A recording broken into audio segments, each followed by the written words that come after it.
आता जसं प्रत्येक घरामध्ये आय-टी वाले असतात हं, किंवा बसून एका ठिकाणी बसून काम करणारे लोकं जास्त आहेत. तर बरोबर. त्यांना तुम्ही काय ॲडवाईस कराल, की कशा पद्धतीने ते गोष्टी मॅनेज केल्या पाहिजे? सगळ्यात पहिल्यांदा काय आहे, की आय-टी वाल्यांचा जॉब काय आहे, की जॉब प्रोफाईल जेव्हा सकाळी उठतात, उठल्यानंतर पटकन ब्रश करणे, अंघोळ करणे, हं. पटकन ऑफिसला जाणे आणि ऑफिसमधून 8 ते 10 कधी आता आय-टीची डिमांड एआयमुळे एवढी झालेली आहे, की 12 ते 14 तास पण लोकांना काम करावं हं, लागतं हं, हं. आणि त्यामुळे मग तिथून आल्यानंतर झोपणे आणि परत दुसऱ्या दिवशी जाणे. त्याच्यामध्ये त्यांचं असं रुटीन नावाचा काही प्रकार करेक्ट, राहिलेलाच नाहीये. Correct, correct. मग सगळ्यात पहिल्यांदा आपल्याला काय करायला पाहिजे, की याच दिवसाच्या ह्याच्यामध्ये आपल्याला असं लक्षात ठेवायला पाहिजे, की हे लाईफ शेड्यूल तुमचं किती दिवस चालू शकतं? 2 महिने, 4 महिने, 6 महिने, 8 महिने. त्याच्यानंतर कुठं तुमचं शरीर थकतं आणि शरीर थकल्यानंतर मग तुम्ही आजारामध्ये परिणत. हं, हं, आता हं, जे हं. तुम्ही काम करताय मग ते 15 दिवस, 20 दिवस ॲडमिट होऊन हे करण्यापेक्षा त्याच्यामध्ये लाईफस्टाईल मॉडिफिकेशन खूप गरजेचं आहे. हं, हं, मग हं. सगळ्यात मोठं लाईफस्टाईल मॉडिफिकेशन काय आहे, की पर्सिस्टंट सिटिंग ह्यांचा हा मेजर फॅक्टर हं, असतो. हं, हं. पर्सिस्टंट सिटिंगमध्ये आपल्याला काय करायचं, प्रत्येक 40 टू 45 मिनिट्स नंतर एक स्मॉल ब्रेक घ्यायचा आहे. ओके. 10 टू 15 मिनिट्सचा. तो ब्रेक का घ्यायचा आहे, की ॲनल कॅनलवर प्रत्येक वेळेला जेव्हा माणूस 45-60 मिनिट्स बसतो, तर पर्सिस्टंट प्रेशरमुळे तिथे काय होतात, वेन एन्गॉर्ज होऊन तिथं पायल्स किंवा बाकीचे आजार होण्याची शक्यता असते. हं, हं, हं. ब्लड सप्लाय त्यांचा नॉर्मलाइज होण्यासाठी हा पहिला उपाय करायला पाहिजे. सेकंड आहे, की पर्सिस्टंट तिथं काम करत असल्यामुळे, वेळेचा अभाव असल्यामुळे किंवा बाकीच्या गोष्टींकडे लक्ष नसल्यामुळे वॉटर इंटेक खूप कमी होतो. हं, हं, हं. त्यामुळे बॉटलमध्ये मोजून दिवसाला कुठेतरी लिहून ठेवायला पाहिजे, की मला आज दिवसात 3 लिटर पाणी प्यायचं आहे.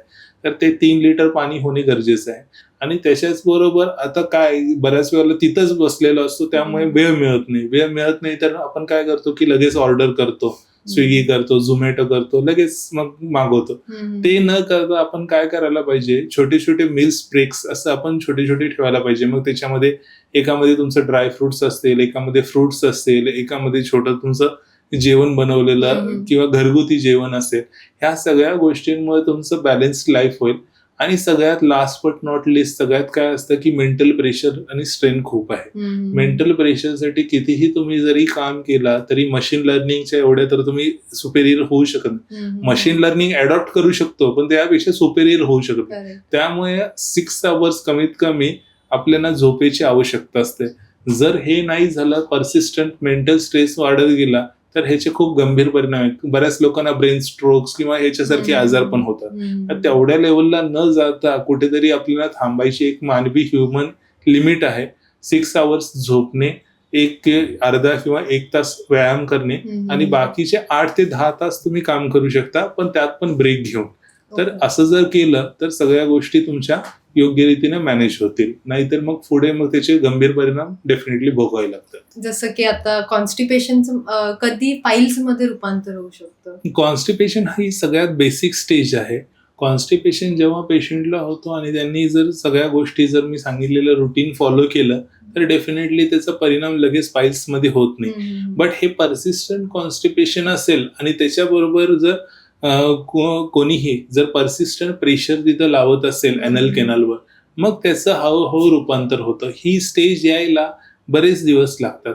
काही वेळेला काही लोकांना 4 महिने लागतात, काही लोकांना 6 महिने लागतात. असं बराच कालावधी लागतो. ओके. बट तो कालावधी निग्लेक्ट केल्यानंतर मात्र ते खूप जास्त प्रमाणामध्ये अग्रेसिव्हली त्याची वाढ होते. हं, हं, हं. त्यामुळे अर्ली डायग्नोसिस करून त्याचं ट्रीटमेंट करणे किंवा घरगुती उपाय अर्ली स्टेजला करणे हे सगळ्यात महत्त्वाचं आहे. ओके. आणि असे काय सुरुवातीचे लक्षणं असतात पाईल्सचे जेणेकरून कळेल की डायग्नोसिसची गरज आहे किंवा डॉक्टरांकडे जायची गरज आलेली आहे? सगळ्यात सुरुवातीला काय असतं, की छोटा-मोठा तिथं थोडंसं पेन असतं काही लोकांना, काही वेळेला जळजळ असते. हं, हं, पण हं. काही लोकांना सिव्हिअर ब्लीडिंग असते.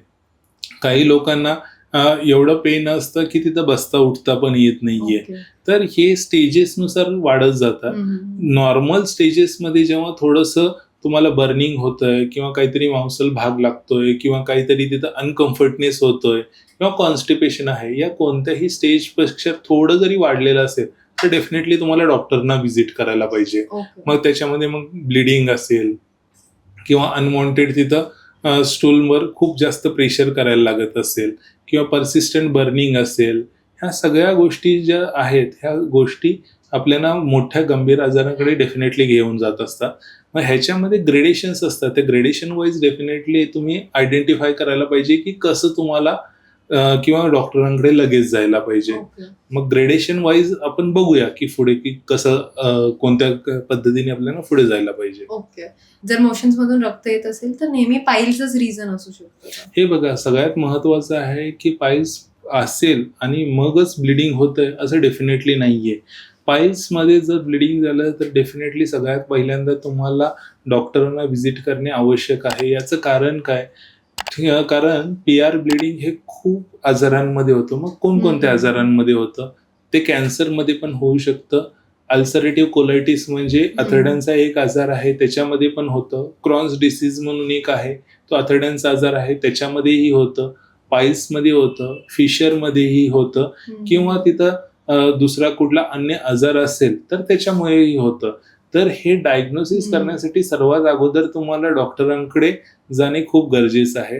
डॉक्टर तुमचे जर पहिल्यांदा प्रोक्टोस्कोपी करून बघतात की तुम्हाला पाईल्स, फिशर किंवा फिशुला यापैकी कुठला आजार तर नाहीये ना, जर याच्या व्यतिरिक्त पण वरून जर तुमचं रक्त किंवा काही सिग्मॉइड कोलोन मधून किंवा दुसरीकडून कुठून येत असेल तर त्याच्यासाठी कोलोनोस्कोपी नावाची टेस्ट असते, त्याच्याने आपण डिटेक्ट करतो.